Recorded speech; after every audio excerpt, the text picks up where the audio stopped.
오늘 우리에게 주시는 하나님 말씀을 받들어서 읽겠습니다. 누가복음 17장 11절에서 19절까지의 말씀입니다. 한 절씩 교독하겠습니다. 예수께서 예루살렘으로 가실 때에 사마리아와 갈릴리 사이로 지나가시다가 한 마을에 들어가시니 나병 환자 10명이 예수를 만나 멀리 서서 소리를 높여 이르되 예수 선생님이여 우리를 불쌍히 여기소서 하거늘 보시고 이르시되 가서 제사장들에게 너희 몸을 보이라 하셨더니 그들이 가다가 깨끗함을 받은지라. 그 중에 한 사람이 자기가 나은 것을 보고 큰 소리로 하나님께 영광을 돌리며 돌아와 예수의 발 아래 엎드려 감사하니 그는 사마리아 사람이라. 예수께서 대답하여 이르시되 10사람이 다 깨끗함을 받지 아니하였느냐? 그 9은 어디 있느냐? 이 이방인 외에는 하나님께 영광을 돌리러 온 자가 없느냐 하시고, 우리 함께 읽겠습니다. 그에게 이르시되 일어나 가라, 내 믿음이 너를 구원하였느니라 하시니라. 아멘. 이는 하나님 말씀입니다. 우리 11월 달은 감사행전 쓰는 달인데요, 감사합시다. 귀한 찬양 올려드린 우리 찬양대 위에 지휘자, 반주자 포함해서 우리 찬양대 모두에게 다시 한번 뜨거운 감사의 박수 한번 하겠습니다. 우리 옆 사람과 인사하겠습니다. 모든 것이 은혜입니다. 자, 모든 순간이 감사합니다. 한국에서 있었던 일인데, 한 회사원이 회사를 다니다가 그만 54세에 직장에서 퇴출당하고 말았습니다. 명예퇴직을 강요당한 겁니다. 다음 날로 실직을 한 거예요. 실직한 다음 날 집에서 잠을 자는데 얼마나 편하고 좋은지 속이 다 후련하다. 내 젊음을 다 바친 이 회사가 나는 열심을 다해서 했는데 돌아온 것은 명예퇴직밖에 없으니 그 회사 잘 되나 보자. 그러면서 편하게 하루를 뒹굴었단 말이에요. 한 일주일 지나고 나서 여행을 가야겠다 생각하고 여행도 가고 취미생활을 해야겠다 해서 취미생활도 하나 잡고 가족들과 함께 외식도 하고, 겉으로는 참 좋아 보였는데 한 3개월이 지나고 나서 이 사람 입에서 말을 잊어버리는, 외로움 그 가운데 놓여있는 상황이 되고 말았습니다. 나중에 알고 봤더니 3개월 내에 자기의 존재의 의미, 가장으로서, 아버지로서, 남편으로서 자기의 존재의 의미를 찾지 못해서 끝끝내 그게 디프레션이 돼서 자살까지 생각했던, 쉽게 죽지 못한 이유는 가족들이 피해를 볼까 봐. 가족들에게만 피해가 가지 않는다면 내 차라리 죽는 것이 내 인생에 더 낫겠다라고 하는 그 절망 가운데 놓여 있음을 알고 가족들이 준비를 뭘 한 가지 했습니다. 남편이 54세였는데 54회 생일날 다른 선물이 아니라 아내는 남편에게, 딸은 아빠에게, 아들은 아빠에게 54개의 감사 제목을 적어서 아빠한테 편지로 전달을 했습니다. 당신이 내 남편이어서 참 고맙습니다. 하나님이 당신을 평생의 반려자로 삼아주신 것이 얼마나 큰 감사인지 모릅니다부터 시작해서 아빠는 하나님이 주신 저에게 최고의 선물입니다. 제목 만들기도 어려웠지만 하나부터 54번까지의 리스트를 꼬박꼬박 채워서 온 가족이 아빠에게 감사의 편지를 적어줬습니다. 아빠가 그 편지를 보고 통곡을 하기 시작했습니다. 아, 내가 살아야 할 이유가 있구나. 내가 사는 것이 허무한 것이 아니었구나. 이토록 나를 붙잡고 있는 가족과 가정이 있는데 내가 이제부터라도 열심히 살아야겠구나. 다 무너져 내린 자존심을 다시 일으켜 세우고 어떤 일이든 열심히 해야겠다 다짐을 하고 문을 박차고 다음 날부터 일거리를 찾아 나섰다라고 하는 얘기입니다. 여러분, 감사라고 하는 것은 이처럼 능력이 있는 것입니다. 감사는 사람을 살리기도 하고 사람이 감사로 살려지기도 합니다. 오늘 주님께서 10명의 나병 환자를 고치시면서 기적을 가르쳐 주신 것이 아니라 감사를 가르쳐 주심을 보면서 우리가 이 감사의 능력을 체험하는 감사행전의 마지막 주제 설교를 여러분과 함께 나누기를 원합니다. 여러분, 주님께서 10명의 나병 환자를 고쳐주셨어요. 그런데 마지막까지 주님 앞에 돌아와서 그 나병 환자의 고침을 받은 것을 다시금 감사할 수 있었던 사람과 고침받은 상태에서 떠난 사람들의 결론이 어디 있었겠느냐? 그 차이가 감사에 있었다라고 하는 것을 머릿속에 두시고 오늘 본문을 살펴보기를 원합니다. 오늘 본문이 첫 번째로 주는 교훈은요, 감사를 잃어버리는 순간 내 마음이 병든 마음이 된다는 거예요. 거꾸로 말하면 내가 감사를 되찾는 순간 내 마음이 건강해진다라고 해요. 목회를 하면서 이민자들, 여러분도 경험하셨겠지만 목회자들도 이민자를 참 많이 돕습니다. 돕는데 돕고 나면 원망 듣는 일이 나중에 많이 생겨요. 그래서 사람이 무서워질 때가 있어요. 목사의 가슴에 사람에게 희망을 찾을 수 없고 사랑이 사랑되지 않고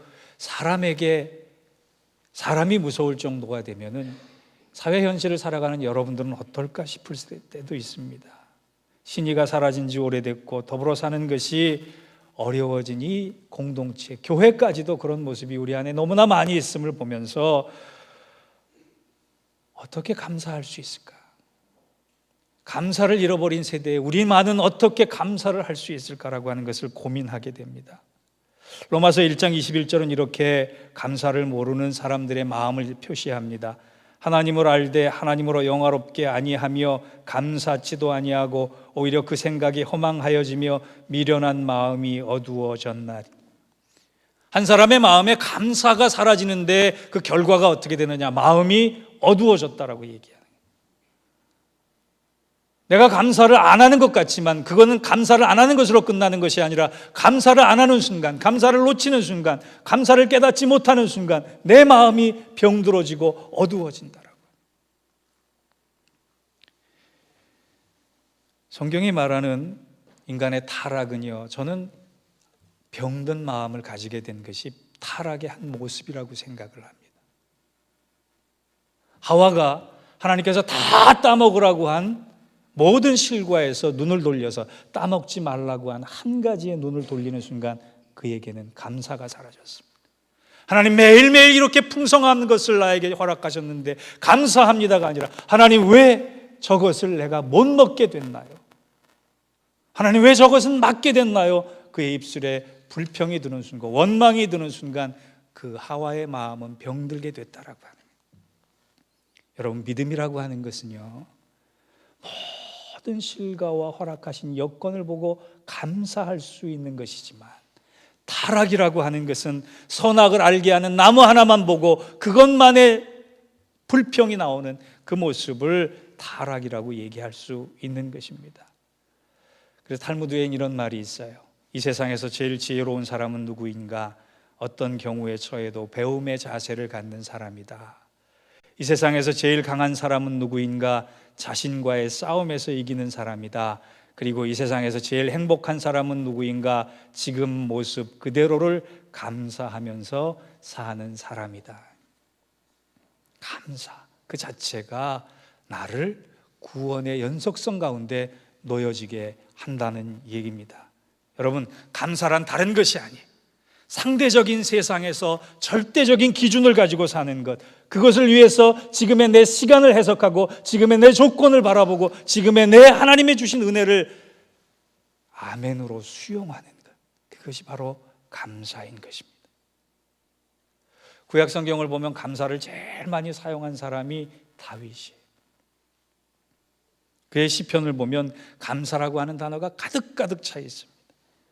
그는 얘기합니다. 내가 무엇으로 하나님의 은혜에 보답할꼬?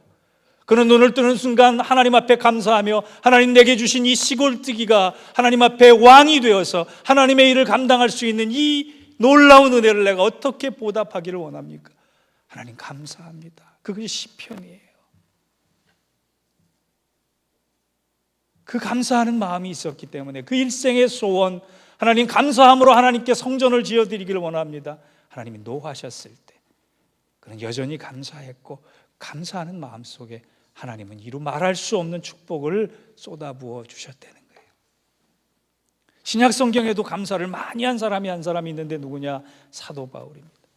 그의 서신서를 보면 감사로 시작해서 감사로 끝나는 경우가 참 많이 있어요. 그는 감사하는 마음을 잃지 않으려고 부단히도 애를 썼습니다. 환경을 넘어선 감사가 이런 것이다라고 주장하면서 사도행전 16장을 보면 빌립보에서 복음을 전하다가 감옥에 갇혔는데 그는 찬양하기 시작했고 감사하기 시작했고, 그 찬양과 감사가 감옥문이 열리는 기적을 만들어낸 시작이 됐다라고 하는 거예요. 사랑하는 성도 여러분, 병든 마음을 가지고 살기를 원하십니까? 건강하고 강건한 마음을 가지고 살기를 원하십니까? 다윗이 광야에서 감사하였듯이, 사도 바울이 감옥에서 감사하였듯이, 지금의 여러분의 상황이 광야일지라도, 지금의 여러분의 상황이 감옥일지라도 그 안에서 감사를 결단하시고, 하나님 내가 감사를 되찾겠습니다, 그 감사의 마음을 가지고 내 병든 마음이 회복되기를 원합니다. 감사를 붙잡으실 수 있을 때 환경을 바꾸실 수 있는 하나님께서 그 감사를 통해 여러분의 삶에 개입하시고 역사하셔 주실 줄 믿습니다. 그 은혜와 축복이 여러분에게 함께하기를 바랍니다. 두 번째, 본문의 교훈 두 번째는 주님은 지금도 감사의 사람을 찾고 계신다는 거예요. 오늘 본문을 보면은요, 좀 이상한 점이 하나 있어요. 주님께서 예루살렘으로 가는 도중에 평탄한 길을 마다하시고 굳이 산 위에 있는 사마리아 마을로 들어가십니다. 전승에 보면 그 마을 이름이 브루킨이라고 하는데요, 이스라엘 지도에는 나오지 않는 곳입니다. 소외된 지역이고 낙후된 지역이고 이방인이 사는, 그때 당시 개나 소만도 못한 사람 취급을 존재 취급을 받았던 사마리아인이 살던 곳으로 예수님께서 옮겨가세요. 왜 그러셨을까요? 길을 잃으신 것도 아니고 뭔가 뜻하신 것에 배고파서 먹을 것을 찾아서 가신 것도 아니고, 성경 본문을 아무리 뒤져봐도 대답은 안 나와 있지만 분명한 것은 주님은 그 길을 가시고자 했던 것이 의도적이었다. 뭔가 제자들에게, 따르는 무리들에게 가르쳐주고 싶으셨던 것이 있었는데, 그것이 뭐냐? 10명의 나병 환자, 소외되고 병들고 아프고 단절되고 홀로 있을 수밖에 없는 그 가난한, 가련한, 가엾은 그 사람들을 찾아서 두 가지를 말씀하시길 원하셨던 것 같아요. 첫째는 고통 중에 있는 자를 내가 외면치 않겠다. 둘째는 그 고통 중에 내가 너희에게 은혜를 베풀 때 너희가 그 은혜를 은혜로 알고 얼마나 감사할 수 있느냐라고 확인하고 싶으셨던 것 같아요. 그래서 그 다음 주님께서 뭐라고 말씀하시느냐, 17절과 18절을 보면 예수께서 대답하여 이르시되 10사람이 다 깨끗함을 받지 아니하였느냐, 그 9은 어디 있느냐.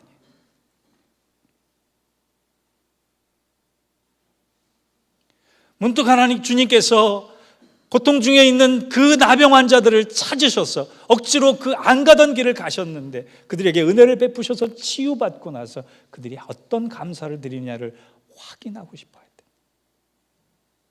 저는 말씀을 준비하면서 그 9은 어디 있느냐라고 하는 그 말씀이 제게 확 와서 박혔습니다. 여러분이 고통 가운데 있을 때 주님께서 의도적으로 길을 바꾸시고 예정된 계획을 바꾸셔서 여러분을 찾아가시길 원하고 여러분을 고쳐주시길 원하고 여러분과 함께 하시길 원하시는데, 그 다음에 주님께서 바라시는 것은 그 개입과 역사 속에 또 다른 감사의 반응이라고 하는 거예요. 그런데 우리 감사하지 않잖아요. 은혜는 당연히 받는 것으로 생각하고 감사를 기억하지 않잖아요. 감사를 표현하지도 않잖아요. 그 아홉은 어디 있느냐라고 하는 그 말씀이 제게는, 정철아 너가 감사의 자리를 왜 벗어났느냐? 내가 여전히 너를 사랑하고 있고, 내가 여전히 너를 붙들고 있고, 내가 여전히 너와 함께하고 있고, 너의 감사를 통해서 너에게 기적을 베풀기를 원하는데 너는 너의 그 감사의 고백을 어디다 두고 있느냐? 그 아홉이 아니라 저의 존재가 보이기 시작했어요. 주님이 고마운 마음을 받고 싶어서가 아니에요. 주님이 감사의 고백을 통해 주님과 하나된 연결된 고리를 원하시는 것이고, 그 감사를 통해 축복하시기를 원하시기 때문에 그래요. 여러분, 천상병 시인 아시죠? 제가 장례 마치고 위로신방 가면 꼭 이 시를 읽어드립니다. 귀천이라고 하는 시인데 너무너무 저는 좋아하는 시입니다. 나 하늘로 돌아가리라. 새벽빛 와 닿으면 쓰러지는 아침이슬 더불어 손에 손잡고 나 하늘로 돌아가리라. 노을빛 함께 단둘이서 기슭에서 놀다가 구름 손짓하면은 나 하늘로 돌아가리라. 이 세상 끝나는 날 가서 아름다웠다고 말하리라. 이 세상 소풍 끝나는 날 가서 아름다웠다고 말하리라. 저는 이 시에서 소풍이라는 단어가 너무너무 좋았고, 가서 아름다웠다고 말하리라는 식구가 너무 좋았습니다. 꼭 이 문구가, 이 식구가 가서 감사했다라고 말하리라로 저는 읽혀졌어요. 결국 우리가 돌아갈 자리가 주님 품이 되는 거예요. 나병 환자 한 사람이 감사를 가지고 어떻게 했느냐? 본문은 분명히 예수께 돌아왔다 그랬어요. 돌아왔다. 우리가 돌아가야 될 자리가 감사의 자리입니다. 그런데 이 천상병 시인이요, 아주 인생을 소풍 왔던 것처럼 낭만적이고 여유 있게 살았던 사람이 아닙니다. 그는 행복한 사람이 아니었어요. 동백님 간첩단 사건에 휘말려서 억울한 옥살이를 했고 오도 가도 갈 데가 없는 외로운 사람이었어요. 한이 많은 사람이었어요. 오직하면 행불자가 돼서 사람들이 그의 시집을 유고 시집으로 발간까지 했겠습니까? 고문받아서 휴유증에 살던 고통 속의 사람이었어요. 그가 예수님을 만나기 전까지는요, 이런 주제로 시를 썼던 사람입니다. 아버지 어머니는 고향 산소에 있고 외톨백이 나는 서울에 있고 형과 누이들은 부산에 있는데 여비가 없으니 가도 못한다. 저승 가는데도 여비가 든다면 나는 영영 가지도 못하느냐. 한이 많은 사람이요, 자기 인생이 지금 저승길도 갈 수 없을 만큼 억울한 사연이 많았다라고 고백했던 사람이, 그가 말년에 일찍 죽었지만 그가 말년에 나 하늘로 돌아가리라. 이 세상 소풍 끝나는 날 가서 아름다웠다고 말하리라. 그 차이가 뭔지 아세요? 주님께 그가 돌아갔기 때문입니다. 여러분, 천국이란 건 가야지만 가는 것이 아니에요. 지금 이 자리에서도 우리는 주님과 함께하는 천국을 경험할 수 있는 사람들입니다. 그 시작이 어디서 나오는지 아세요? 바로 주님께 돌아오는 그 자리에서 주님 감사합니다. 나를 사랑해 주셔서, 나를 구원해 주셔서 내가 이 자리에 있음을 감사합니다. 그럴 때 천상병 시인처럼 우리도 나 하늘로 돌아가리라. 한이 많고 억울하고 속상해서 이 한 많은 세상 일찍 떠나서 천국 가리라가 아니라, 이 삶을 살게 해주신 주님, 이 땅에 있는 동안 나와 함께 해주셔서 이 땅에 소풍 끝나는 날 가서 아름다웠다, 가서 감사했다 말할 수 있는 것입니다. 여러분, 감사를 통해 주님께 반응하시기 바랍니다. 감사를 통해 감사하는 사람을 찾으시는 주님께 돌아가기를 바랍니다. 그리고 그 자리에서 주님과 함께 천국을 이뤄가는 저와 여러분 되시길 주의 이름으로 축원합니다. 마지막 세 번째로, 왜 본문에는 감사가 주제가 됐느냐 하면, 주님께서는 감사드린 사람을 축복하셨다는 거예요. 19절을 우리 함께 읽어보겠습니다. 시작. 그에게 이르시되 일어나 가라, 내 믿음이 너를 구원하였느니라 하시더라.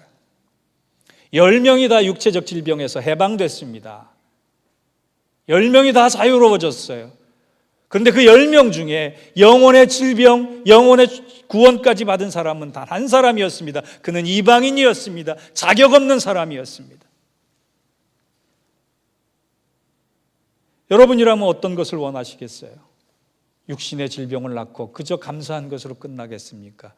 영혼의 구원까지 받는 축복을 허락받으시겠습니까? 여러분, 감사하실 때 주님은 그 감사를 통해 축복해 주십니다. 한 가지만 예화로 말씀을 드리고 이제 말씀을 마무리하려고 하는데요. 제가 이분에 대한 예화를 쓰려면 좀 조심스럽습니다. 왜냐하면 논란이 좀 있기 때문에 그래요. 그래서 좀 주저하기도 했는데 그래도 나눠야겠다 생각을 했습니다. 누구냐 하면 존 다이비슨 락펠러입니다. 락펠러가 이 부흥회 때 11조 많이 내면 하나님 거부되게 하신다, 이런 예화로도 많이 쓰이는 주인공이기도 하고, 또 그가 부자가 된 거는 더러운 자본가라고 하는 별명 때문이다. 착취와 인간의 고통 속에 그를 자본가의 어떤 표상처럼 만든, 이해하고 있는 사람들도 있기 때문에 그렇습니다. 오직하면 그의 별명이 악의 화신이었겠나, 그런 생각을 합니다. 한때 미국 전체 부의 98%를 소유하기도 했던 거부입니다. 그 사람 때문에 미국의 반독점법이 만들어졌을 정도로 사회의 폐해성도 가졌던 사람입니다. 그래서 빛과 그림자가 분명했던 사람이기 때문에 예화 쓰기를 좀 주저하게 됐지만, 그래도 마지막 그의 기도가 얼마나 중요한 것인가, 우리에게 그것만 여러분과 제가 나눴으면 좋겠어요. 그는 43살에 미국에서 가장 큰 회사의 소유주가 됩니다. 53세에 억만장자가 됩니다. 가치로 환산해 보면 지금의 빌 게이츠의 3배에 해당되는 재산을 가졌을 정도로 거부였습니다. 거부였는데 그는 행복하지 않았습니다. 53세에 억만장자가 됐는데 55세에 그는 일생일대에 큰 위기가 찾아오는데 복합적인 병으로 쓰러집니다. 탈모증, 신경병, 위궤양, 탈진, 기관지염, 두통. 눈을 뜨는 것 자체가 고통이어서 거금을 들여 종합 진단을 받아본 결과 사형 선고가 내려졌습니다. 1년 정도밖에 못 사실 것 같습니다. 그때 당시 그는 하루 100만 불을 벌어들였던 사람. 지금으로 따지면 1000만 불이라고 해도 과언이 아닐 정도의 대단한 것을 벌어들였던 사람이 사형 선고를 받고는 먹지도 못하고 자지도 못하고 한밤중에 무릎 꿇고 하나님 앞에, 하나님 이 재산 다 가져가셔도 내 목숨만 살려달라고 그렇게 기도할 수밖에 없었던 연약한 인생이 됐습니다. 그때 부모의 영향으로 침례교회에서 자랐던 믿음이 회복되기 시작했고, 어머니와의 약속 때문에 11조를 의무적으로 드렸지만 감사함으로 드리지 못한 것을 깨닫고, 돈이 많아졌을 때 그 대단한 11조를 하나님 앞에 드리기를 주저하게 됐을 때 그가 형식화된 믿음을 벗어던져버리고, 이게 내 아무것도 없어도 오로지 하나님만 붙잡겠다 그러면서 회개기도 하다가 그날 저녁에 하나님은 내 모든 것입니다 라고 고백을 하고 회심을 합니다. 그리고 나서 바로 그 다음 날 프레드릭 게이츠라고 하는 목사님과 의논해서 락펠러 재단을 만들고, 그 재단을 통해서 본격적인 자선과 선교 사업을 시작해서 머지않아 그 재단의 수입의 절반 이상을 11조 감사헌금으로 드리게 됐다. 이것이 우리가 잘 아는 얘기입니다. 그의 그 락펠러 재단을 통해 12개의 종합대학이 세워졌고 12개의 단과대학이 세워졌고, 우리 에지오라에 가면 리버사이드 교회 보이잖아요. 그 대단한 건물 보이지 않습니까? 그 리버사이드 교회를 위시해서 4,928개의 교회당을 하나님 앞에 헌납하게 된 사람입니다.